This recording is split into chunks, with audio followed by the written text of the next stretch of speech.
بسم الله الرحمن الرحيم. السابع عشر عن سعيد بن عبد العزيز الربيعة بن يزيد عن ابي ادريس الخولاني رضي الله عن ابي ذر بن جنادة رضي الله عنه عن النبي صلى الله عليه وسلم فيما يروي عن الله تبارك وتعالى انه قال: يا عبادي اني حرمت الظلم على نفسي وجعلت بينكم محرما فلا تظالموا. يا عبادي كلكم ضال الا من هديت فاستهدوني اهديكم. يا عبادي كلكم جائع الا من اطعمت فاستطعموني اطعمكم. يا عبادي كلكم عار الا من كسوت فاستكسوني اكسكم. يا عبادي انكم تخطئون بالليل والنهار وانا اغفر الذنوب جميعا فاستغفروني اغفر لكم. يا عبادي انكم لن تبلغوا ضري فتضروني ولن تبلغوا نفعي فتنفعوني. يا عبادي لو ان اولكم واخركم وانسكم وجنكم كانوا على اتقى قلب رجل واحد منكم ما زاد ذلك في ملك شيئا. يا عبادي لو ان اولكم واخركم وانسكم وجنكم كانوا على افجر قلب رجل واحد منكم ما نقص ذلك من ملك شيئا. يا عبادي لو ان اولكم واخركم وانسكم وجنكم قاموا في صعيد واحد فاسالوني فاعطيت كل انسان مسألة ما نقص ذلك مما عندي إلا كما ينقص المخيط إذا أدخل البحر. يا عبادي إنما هي أعمالكم أحصيها لكم ثم أوفيها إياكم فمن وجد خيرا فليحمد الله ومن وجد غير ذلك فلا يلومن إلا نفسه. قال سعيد: كان أبو إدريس إذا حدث بهذا الحديث جسى على ركبته. رواه مسلم. حضرت سعید بن عبد العزیز ربیعہ بن یزید سے، وہ ابو ادریس خولانی سے، وہ حضرت ابو ذر جندب بن جنادہ رضی اللہ عنہ سے روایت کرتے ہیں کہ نبی صلی اللہ علیہ وسلم اللہ تبارک و تعالیٰ سے روایت فرماتے ہیں کہ اللہ تعالیٰ نے فرمایا: اے میرے بندو، میں نے اپنے نفس پر ظلم کرنا حرام قرار دیا ہے اور تمہارے درمیان بھی اس کو حرام کر دیا ہے، بس تم ظلم نہ کرو، باہم ظلم نہ کرو۔ اے میرے بندو، تم سارے کے سارے گمراہ ہو مگر میں ہدایت دیتا ہوں جس کو چاہتا ہوں، بس تم مجھ سے ہی ہدایت طلب کرو، مانگو، میں تم کو ہدایت دوں گا۔ اے میرے بندو، تم سارے کے سارے بھوکے ہو مگر میں کھانا دیتا ہوں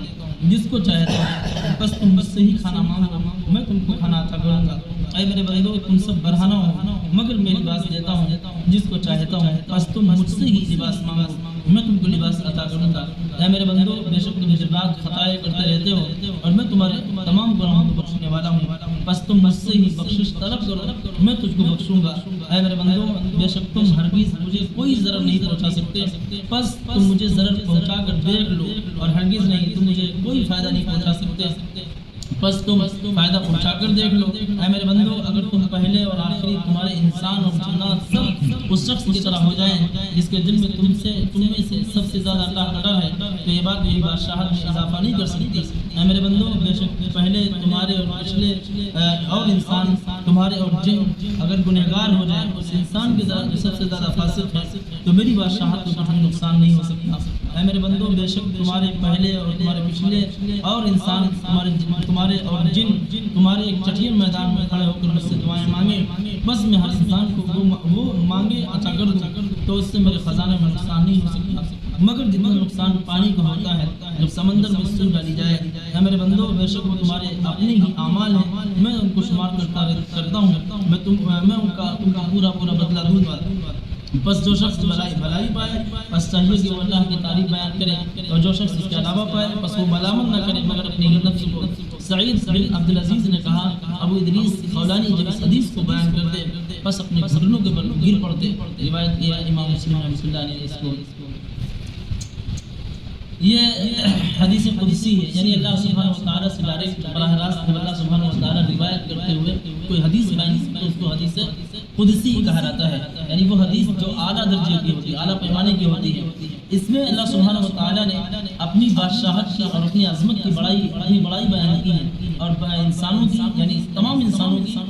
قسم پرستی یا عاجزی یا فروتنی یا ان کی لاچاری بیان کی ہے، یعنی اللہ سبحانہ و تعالیٰ اکیلا پوری سلطنت سے چلانے والا ہے، یعنی انسانوں سے اس بات کو مطالبہ کیا ہے کہ انسان اسی سے مانگے، جو بھی مانگے انسان اسی سے دعائیں مانگے، اسی سے آرزو رکھے، اسی سے محبت کرے، اسی کی عبادت کرے، کیونکہ اللہ سبحانہ و تعالیٰ ہی اس کائنات کی سب سے زبردست اور اٹل حقیقت ہے جس کو انسان جھٹلا نہیں سکتا۔ ہاں مگر وہی جو اندھا ہو چکا ہو، دل کا اندھا ہو چکا ہو اللہ سبحانہ وتعالیٰ نے یہاں بہت ساری باتیں فرمائی ہیں،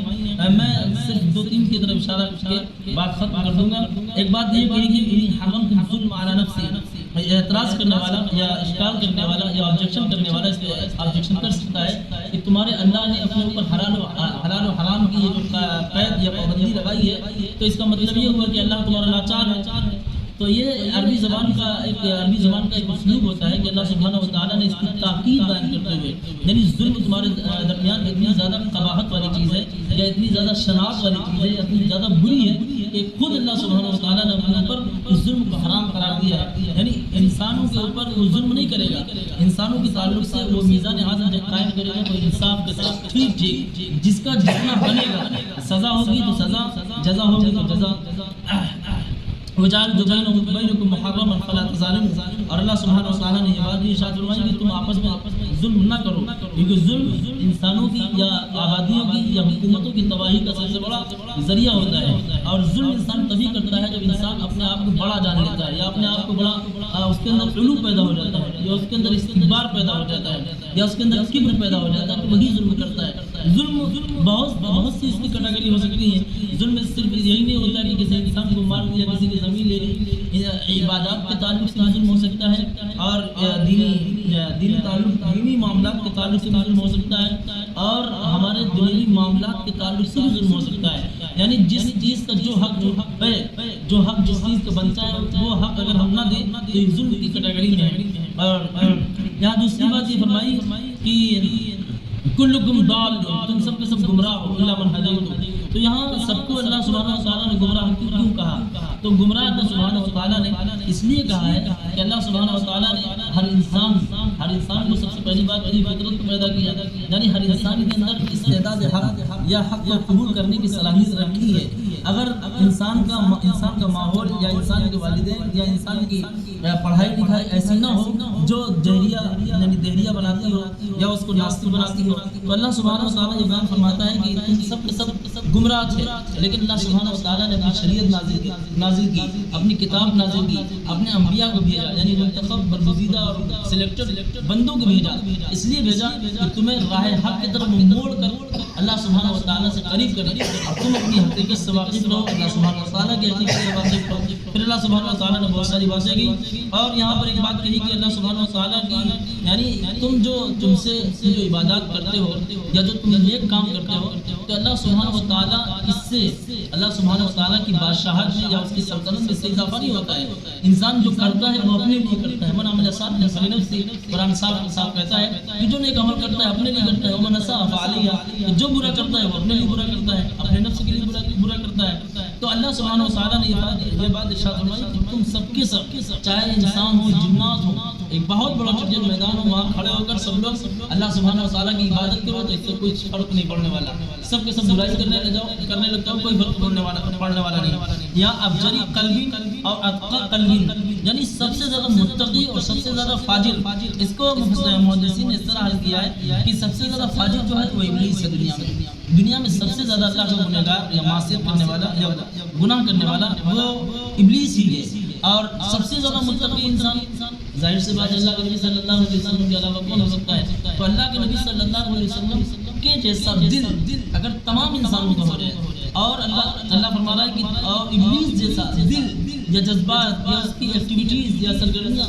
ابلیسوں جیسی ہو جائے تو اللہ سبحانہ وتعالیٰ کی سلطنت میں یا اس کی عظمت میں یا اس کی قدرت میں کوئی فرق نہیں پڑتا۔ اللہ سبحانہ وتعالیٰ اللہ الصمد بے نیاز ہے۔ ہاں مگر اتنی کمی ہوتی ہے جتنی سمندر میں سو ڈالو، یعنی سب کے سب اگر مانگے بھی اللہ سبحانہ وتعالیٰ سب کو عطا فرما دے، اس کے پاس رزق خزانے ہیں، وَلِلَّهِ خَزَائِنُ السَّمَاوَاتِ وَالْأَرْضِ، یعنی زمین و آسمان کے تمام خزانے اللہ سبحانہ وتعالیٰ کے پاس ہیں۔ اللہ سبحانہ وتعالیٰ سے سب انسان جمع ہو کر اپنی اپنی مراد مانگے، اپنی اپنی اچھائیں رکھیں، سب حسب آرزو سب کو اللہ سبحانہ وتعالیٰ دے دے تو اللہ سبحانہ وتعالیٰ کے خزانے میں اتنی کمی ہوتی ہے، ایک اشارہ دیا ہے جتنی سمندر میں سو ڈالنے سے سو کے ناکے میں پانی آتا ہے اتنی یعنی اللہ سبحانہ وتعالیٰ کی خزانے کی عظمت۔ پھر اللہ سبحانہ وتعالیٰ فرما رہا ہے کہ یا عباد انما ہی اعمالکم احصیھا لکم، اے بندے تمہارے اعمال ہیں جو میں شمار کرتا ہوں، یعنی سب تمہارے اعمال ہماری نگاہوں کے سامنے ہیں، ثم اوفیکم ایہا، پھر انہی اعمال کا بدلہ جیسے تمہارے اعمال ہوں گے ویسا ہی تم کو بدلہ پورا دوں گا، یعنی پورا کسی کو بدلہ دینا، ومن وجد خیرا فلیحمد اللہ ومن وجد غیر ذلک فلا یلومن الا نفسہ۔ تو انسانوں کے پاس جب اتنی زیادہ سویدھائیں میسر کر دی گئی، اللہ سبحانہ وتعالیٰ نے کتاب نازل فرما دی اور انسانوں کے اندر یعنی انسانوں کے دلوں کے اندر جذبہ پیدا فرما دیا کہ کیا خیر ہے، کیا شر ہے، کیا اچھائی ہے، کیا برائی ہے، اور پھر اللہ سبحانہ وتعالیٰ نے انبیاء علیہ السلام کے ذریعے اپنی دعوت بھی پہنچوا دی یا اپنا پیغام بھی پہنچوا دیا۔ اگر اس کے باوجود بھی کوئی گمراہ ہوتا ہے، اس کے باوجود بھی کوئی اسلام کی طرف نہیں آتا ہے، اس کے باوجود بھی کوئی کفر پر اڑا رہتا ہے، اس کے باوجود بھی کوئی شرک کرتا ہے، فلا یلومن الا نفسہ، تو اللہ سبحانہ وتعالیٰ کہتا ہے کہ وہ اپنے آپ کو ملامت کرے، غلطی اس کی ہے، ہماری نہیں، قصوروار وہ ہے۔ اب ایک آخری بات یہ ہے کہ ادریس الخولانی رحمۃ اللہ علیہ، یہ بہت بڑے عالم تھے، ان کو امام سیدنا معاویہ رضی اللہ عنہ نے شام کا گورنر بنایا تھا، دمشق کا گورنر بنایا تھا، اور یہ اتنے بڑے عالم تھے کہ وہاں کے مفتی تھے، اور ان کے تقویٰ کا عالم تھا، ان کے احتیاط کا عالم۔ یہ دیکھیے کہ جب یہ حدیث بیان کرتے تھے تو اپنے گھٹنوں کو گر پڑتے تھے، یعنی ہمارے حیبت کے اور ڈر کے اور خشیت کے ان کے اوپر ایک عجیب کیفیت تاری ہو جاتی تھی۔ تو کہہ رہے ہیں کہ قال سعید بن یزید بھی بہت بڑا عالم تھے، یہ بھی مفتی تھے اپنے دور کے، یہ امام مقبول رحمۃ اللہ علیہ کے برابر کے ہیں۔ کان ابو ادریس اذا حدث بهذا الحديث جسا علی ركبتی، جسا یسون کا مطلب ہوتا ہے گھٹنوں کے بل بیٹھنا، تو جسا علی ركبتی، جب یہ حدیث بیان کرتے تھے تو اپنے گھٹنوں کے بل گر پڑتے تھے، یعنی عظمت میں، اللہ کے نبی صلی اللہ علیہ وسلم کی تعظیم میں، یا اللہ سبحانہ وتعالیٰ کے اس فرمان کو بیان کرتے وقت یہ ہے۔ وروینا عن الامام احمد بن حنبل رحمہ اللہ لیس لاہل الشام حدیث اشرف من هذا الحدیث، اور امام احمد بن حنبل اس کے بارے میں فرماتے ہیں، کمنٹ کرتے ہیں کہ اہل شام کے لیے، یعنی شام والوں کے لیے کوئی حدیث سے اشرف نہیں ہے، یہ اہل شام کے لیے پوری دنیا کے لیے ہے، لیکن جس وقت انہوں نے یہ حدیث بیان کی تو ان کے تعلق سے بیان فرما رہے ہیں کہ ان کی تعدیل کرتے ہوئے، یعنی اتنے بہترین راوی ہیں اور اتنے زیادہ اللہ والے ہیں اور اتنے زیادہ عالم ہیں اور اتنے زیادہ بڑے مفتی ہیں کہ اس حدیث سے بڑی حدیث اہل شام والوں میں نہیں ہو سکتی۔ اللہ سبحانہ وتعالیٰ ہم کی توفیق عطا فرمائے اور اللہ کی توحید پر قائم رکھے اور اسلام پر قائم رکھے اور اپنا ہم کا بندہ بنائے۔ سبحانک اللہم و بحمدک، اشہد ان لا الہ الا انت، استغفرک و اتوب الیک۔